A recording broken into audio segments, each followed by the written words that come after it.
കൊച്ചി കോർപ്പറേഷനിൽ മാലിന്യ സംസ്കരണത്തിനുള്ള വാഹനങ്ങളുടെ കരാർ സംബന്ധിച്ച അഴിമതിയിൽ പ്രതിപക്ഷം പ്രതിഷേധവുമായി രംഗത്ത്. കരാർ പുതുക്കി നൽകാത്തതുമൂലം ഒരാൾക്ക് തന്നെയാണ് സ്ഥിരമായി കരാർ കിട്ടുന്നതെന്നാണ് പ്രതിപക്ഷത്തിന്റെ ആരോപണം. എന്നാൽ കുറഞ്ഞ നിരക്കിലുള്ള ടെൻഡറുകൾ തുടരാൻ മാത്രമാണ് അനുമതി നൽകിയെന്നതാണ് മേയർ അനിൽകുമാറിന്റെ വിശദീകരണം.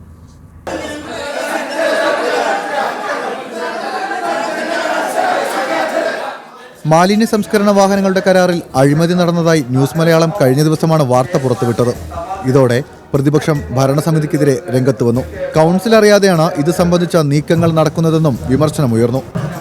2021 ആദ്യമായി ടിപ്പർ ലോറികൾക്കും ഹിറ്റാച്ചുകൾക്കും വേണ്ടിയുള്ള ടെൻഡർ വിളിക്കുന്നത്. അന്ന് MA താഹ എന്നയാൾക്ക് കരാർ ലഭിച്ചു.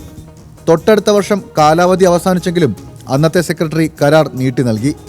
ഇതിപ്പോഴും തുടരുകയാണ്. ഇതിനിടയിൽ 5 തവണ ടെൻഡർ വിളിച്ചു. മറ്റു പലർക്കും കരാർ ലഭിക്കുകയും ചെയ്തു. എന്നാൽ അവയെല്ലാം റദ്ദാക്കി. പുതിയ കരാർ നിലവിൽ വരാതിരുന്ന സാഹചര്യത്തിൽ തുടർച്ചയായി ഒരാൾക്ക് തന്നെ കരാർ നീട്ടി നൽകിയതോടെ ഒടുവിൽ കരാർ ലഭിച്ച കമ്പനി ഹൈക്കോടതിയെ സമീപിച്ചു.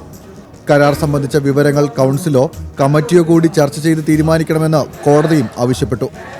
എന്നിട്ടും റദ്ദാക്കൽ നടപടിയിൽ മാറ്റമുണ്ടായില്ല. ഈ വിഷയങ്ങൾ കൗൺസിൽ യോഗത്തിൽ ചർച്ചാ വിഷയമായതോടെ ഇരുപക്ഷവും ബഹളം വെച്ചു.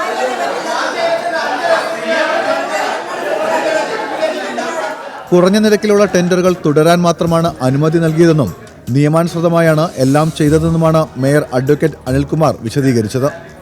ടെൻഡറുകൾ വൈകുന്ന സാഹചര്യത്തിൽ പഴയത് തുടരാൻ നിശ്ചിത സമയപരിധി തീരുമാനിക്കാമെന്നും മേയർ യോഗത്തിൽ പറഞ്ഞു.